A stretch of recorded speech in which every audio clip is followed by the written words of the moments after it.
কেউ যদি পোস্ট অফিসে বই করতে চায় তার ইন্টারেস্ট কত?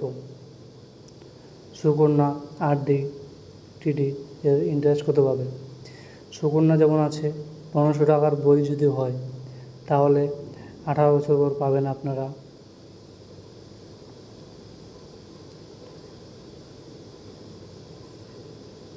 7,68,866 টাকা।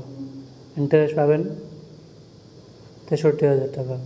আর যদি আরডি করেন, আরডি 500 টাকার বই, 5 বছর, 5×12 = 60,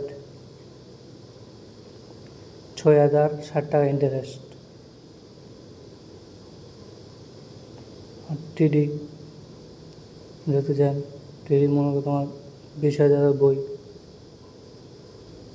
20,000 বই করলে আপনারা পাচ্ছেন 27,715 টাকা। কিন্তু এখন একটা বেড়ে গেছে ইন্টারেস্ট, 8,000 টাকা পেয়ে যাবেন।